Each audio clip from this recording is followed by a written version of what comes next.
Hello, people of YouTube. So I'm here today to talk about this new plugin called Catalyst, which I'd never heard of. It's by a company called Toneworks, if I remember rightly. Yes, there we are, Toneworks. Um, yeah, they just messaged me the other day and said, would I be interested in trying out this new version of their thing called Catalyst. So I said, yes, of course I would. So just kind of cards on the table to start with. I mean, they've just basically sent me a copy of this to have a look at. There is an affiliate link in the description if you think it's something that you might be interested in buying. Then I'll get a little bit of a kickback out of that. But, make sure it's the thing you want before you buy it. I'm not going to sit here and tell you to buy it, but it is rather good. Toneworks haven't told me to say anything about the thing. They've just basically sent it to me, and they actually didn't even ask me to do a YouTube video about it. I just thought I'd do one anyway and share the affiliate link. So it's let's just load it in first of all. It's a little bit different because in itself it doesn't make any sound as a plugin. It's kind of like an ideas generating sort of thing, which will make sense as I sort of go through it. So when you first load it up, it looks like this. You can resize it here just so it fits on your screen.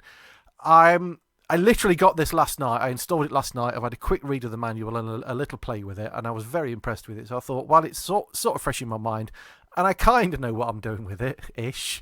I'll do a quick video on it. So basically, it's a sequencer, a harmonizer, arpeggiator that kind of hosts. You've got to put one of your plugins in it. So these are the different kind of modules that we've got, and then over here we've got the synth plugin. So what happens is when you first install it, it will scan all your plugins, and all your plugins will appear down here. So I mean, one thing that would have been nice would have been able to use it with some of the analog stock instruments, but I don't think they're really classed as plugins as VSTs. If anybody knows if you can kind of get where the DLL files for those are, or even if they are actually DLL files, and we can kind of point this towards it would be nice if we could use like drift and analog and stuff with this as well. It would be also nice, which I'll talk about in a bit, is if this would be possible to use for external hardware as well, but I'm going to talk about that in a bit. So let's just I'm going to use hybrid because I use this synth a lot, so I'm just going to need to resize it a little bit more just to fit it on the screen. It doesn't matter if you can't see the whole plugin, it's not the end of the world. So I've got the just initialized patch loaded in, and I'm just playing this off a MIDI keyboard. So that's just the basic initialized patch of hybrid. So if we go over to the sequencer, first of all, if I play the project in whatever DAW you're using, I'm using Ableton. Okay, and this is like its default setting for the sequencer. So it's going to start to sequence whatever synth you've put in here. You can have, so the default setting is basically 8 steps in the sequencer, but you can have up to 32 steps. You can increase it with this thing over here. I'm just going to keep it at 8 for now. And this, down at the bottom, this is going to turn the notes on and off. So let's just turn all those on, turn it down a bit. Okay, so then you've got gate time, where if you go right up at the top, it will do like a tide note.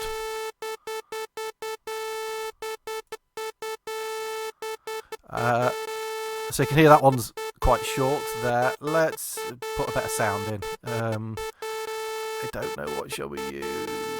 So we do some sort of pad? No, let's do a polysynth. I don't know.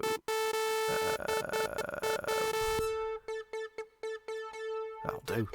Just something with a bit of release so you can hear the effect of the gate.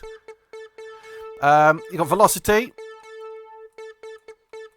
so you can start to get like a bit more dynamics, and then you've got pitch up here. So the way it's going to work is, so the idea behind all of this is that it's going to kind of generate some ideas for you that are all going to sound good, because you can set the key here, so it's not going to play anything out of key. So at the moment we're in A minor, so obviously you've got all your different keys. You've got your major and minor chords, and then you've got all Dorian and Phrygian and all these kind of things and melodic ones down here. So then because when you go into the pitch, each segment is a semitone, okay, and it will tell you which note it is, and it goes up to, is it 2 octaves? What's one? Up to 2 octaves. So you can't go wrong with it. So you can kind of go a bit random. And it's always going to be in key. And you can just switch the octave down here. Let's just turn that back up a little bit. You have got some different random options here. So this will just reset it back to its default setting. And you can just randomize it. Which again is great just for, just generating some ideas. Just almost like as a starting point sometimes. You can also change the direction of play, so it can go forwards, it can go backwards, it can go ping pong, which is going to go from right and then to left, or pong ping, which is going to go the opposite way around. I don't know why that made me laugh, but anyway. We've got Brownian, where it kind of picks a note and then it'll move to the next one. It's something to do with like a 50% chance of whether it'll move to the next one or not. So a little bit kind of random, and then we can go full on random. Okay, and obviously it's just going to link to the tempo of your DAW as I speed up and slow down the tempo there. Okay, so that is the sequencer. If it's turned off, you can see it kind of grays it out there. So the harmonizer, I'm going to leave the sequencer off and just go to the harmonizer. So this is awesome for chord progressions. So basically what it does, it takes the notes in the scale or the key that you're playing, and it shows you basically the diatonic chords that you have in those, because we've got a minor, diminished, major, minor, minor, major, majors, which are the chords that you get in a, if I remember rightly, in the diatonic scale kind of thing. So you don't really need to know anything about music theory, but it's actually quite a cool sort of tuition learning thing as well, because if you want to know what chords are in A minor, you can sort of work it out from here. So and if you click on each one,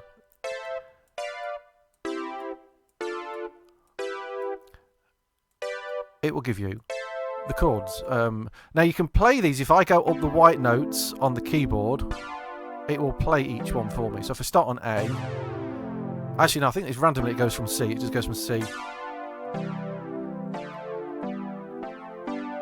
Okay, now some of them seem to jump around octaves. I've no idea why at this stage.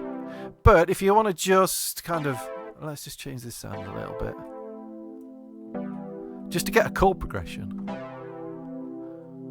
So straight away there, we've got like a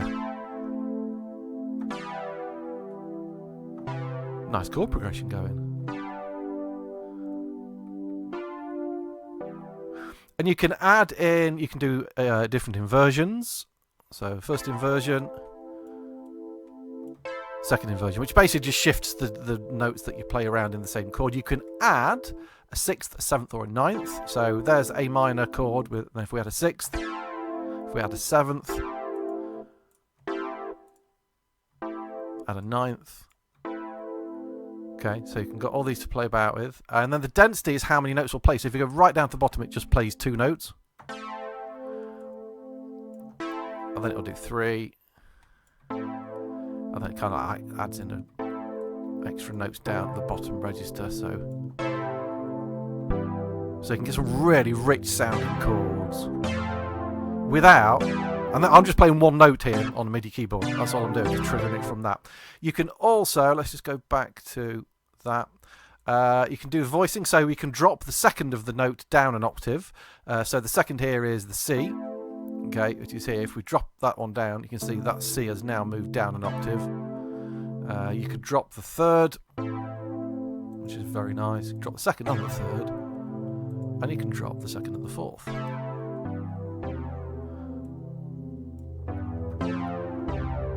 I mean, it just sounds great. Just that on its own. I mean, it's worth getting just for that, just for the chords. And you've got like options here which will just randomize these settings down here. So obviously, if we change to a major, you can see it changes here. Diatonic scale goes major, minor, minor, major, major, minor, diminished for your chords.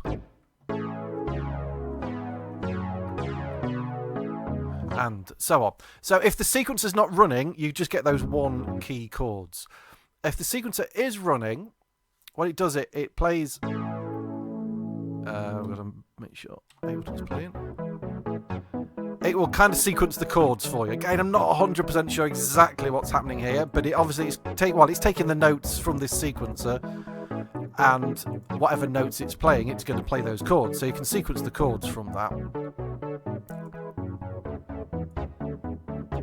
And again, sometimes it's just a case of just randomly clicking on stuff and getting something that you like. So you've got two different options there. Let's just stop that playing. We've then got, let's turn the sequencer off again, we've then got an arpeggiator which will take the chords in the harmonizer and arpeggiate them. If I turn it on, that is of course. I think it has to be running, does it? Yeah. So you can have up, down, and again you've got random, you've got gates, and you can do like a curve on these if you hold Alt, I think, and kind of, is it Alt or is it Shift? But you can sort of do, because you can highlight them a lot and move stuff together. I can't remember which one it was. It was Alt or Shift or something, but you can kind of make these curved quite nicely, which I can't remember how to do it. So with chord memory, that's kind of like a latch thing. So you can just hold the key down. When you take your finger off the key, it'll stop, or it'll just play all the way through like that. So repeat does 2 notes for each. So that's why it's called repeat, so it does 2 on each. What happens if we turn the harmonizer off? Not a lot.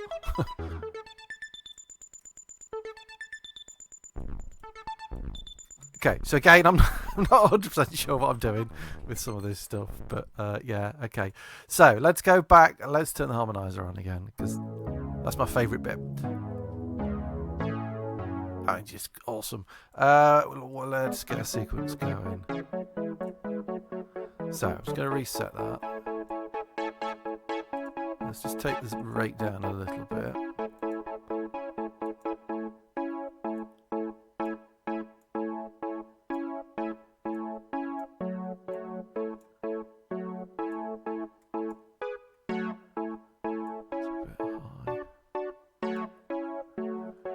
Turn the tempo down a bit, and let's put the gate up so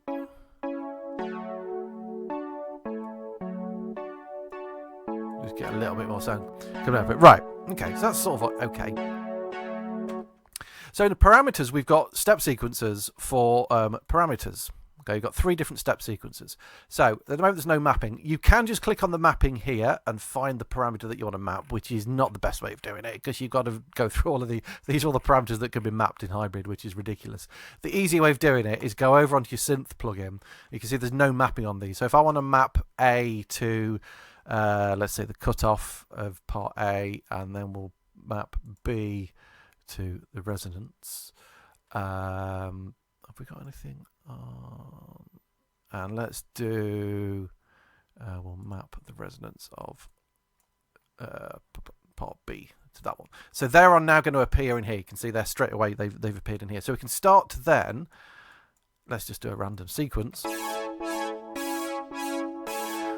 Now you can have these running independently as well to the sequencer, because the sequencer is running at 16th notes and the parameters are running at, sorry, the sequencer is running at quarters, the parameters are running at 16th. So let's just, and these can all be independent, and you've got direction as well, and we can have more steps. So let's take this up to 16 and just do a random one as well.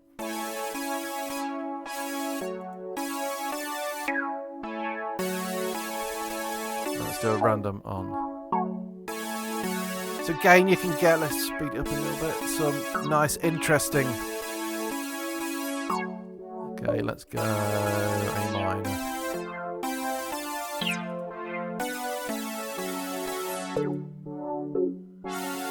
Ooh. Yeah, that one didn't work. So, yeah, okay, let's go E minor. We can swing it. Which kind of works better if we're on 16th. Let's go 16th or 8th. So yeah, I can hear it there, but I So a great starting point for a kind of like a song, or just getting some ideas, or if you just want to work some chord progressions out. It's awesome. Let's get a beat with that.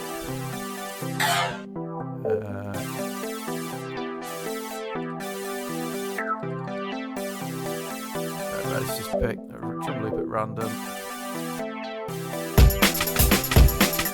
Not that. What's this one? That's not a drum loop. It kind of works. There you go, glitch-tastic.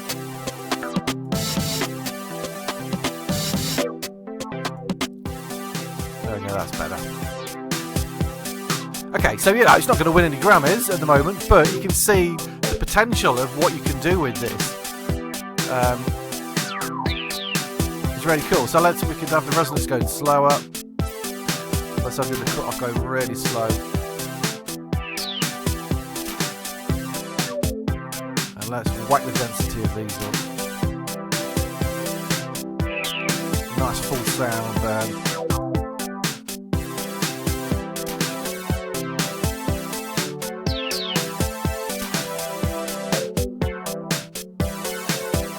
Okay, so we can leave all those settings in place, but then we could change. I'm not sure if the parameters will stay if I change. Yes, they will.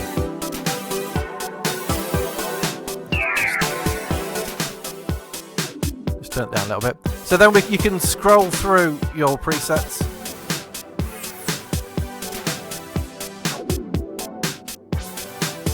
Okay, that's quite nice. Let's just change. Let's just turn that off.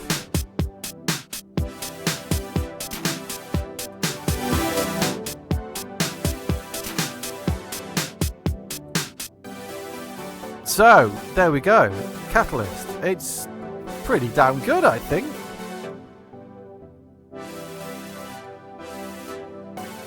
There we go. I mean, I could play with that for hours.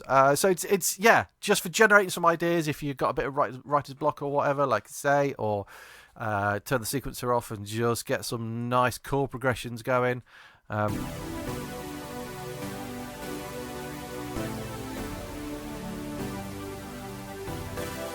Great way of starting that. So I think I've not double checked the price. I think it's around about €79, $79, which it's not the most expensive plugin in the world, not the cheapest plugin in the world. It's kind of like a mid-range thing, but I think it's probably worth it if you want that extra bit of help with, just keeping stuff in key. I know there's a lot of stuff out there that helps you keep stuff in key. But yeah, it's great. So I'll put a link to it in the description if you want to try it out. You can get a free trial. I think the trial version of it, as from what I understand, works for like half an hour, and then you just got to restart it and you can't save it. But it's there if you want to try it out. And yeah, I mean, one thing would be nice would be if like in the synth plugin, if there was some way of so if you're watching Toneworks for your next update, if there was some way of putting in here something like the external instrument that you get in Ableton Live, so it could send its MIDI out to hardware, that would be freaking awesome. So if you could keep, here you've just got stuff sending MIDI out to your hardware. Because I think thinking about MIDI, it did say, I can't remember how you do it, but you can record the MIDI. You can get the MIDI out of here. I think if you send it from here to another track, you can record the MIDI in here. It won't record the parameters, but there are ways of getting this MIDI information in here. So you could then actually, as a bit of a workaround, you could then put that onto one of the Ableton things. So I'm just going to work that out. I'm going to try that, and I'll come back in a second. I'll show you how I did it. Okay, so yeah, it's really a case of just recording the MIDI information. So you set it up like this. This is the track I've got Catalyst on, so I've not changed anything on there. I've just got a MIDI track here, so we're taking a MIDI there from Catalyst, and we want to choose Catalyst there. We're going to monitor it in and then record it. And then as we press record, you can see those MIDI notes are now appearing in there. So it's a nice way of just getting that chord information out and the other stuff that you might want. Okay, so I've now got those chords in there, so I could then go over to something like Drift. Let's find some strings.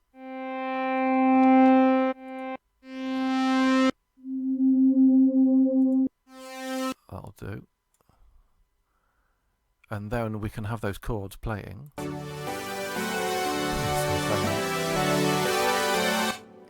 Got to turn that one off so we don't hear the catalyst anymore.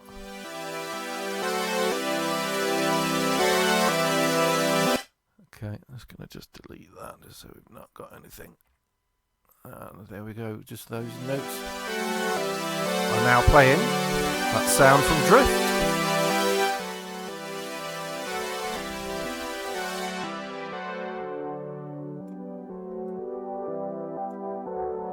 Okay, so yeah, that is the way of getting to get those notes out, and then obviously you've got all the abilities to, edit these notes and stuff as well. So as you're playing the one finger chord things as well, that's going to enable you to do it, to get those chords and use them with some of the internal stuff from Ableton. So there is kind of a workaround of doing that, but being able to do it with, well, I suppose you could do the same thing then with external hardware. You could, if you want to get those chords out, you could put the external instrument in there and then send it out, the MIDI out to that in normal ways. I suppose it just doesn't give you the parameter stuff, but I guess it does everything else. And as far as I know, you can do the same thing with the Arpeggiator and everything else. So there we go. That's Catalyst by Toneworks. If it's something you think might be of interest to you, then please click on the affiliate link I've put in the description, and you won't regret it. And it'll kind of help support the channel as well. So thanks for watching, and I'll see you on the next one. Cheers.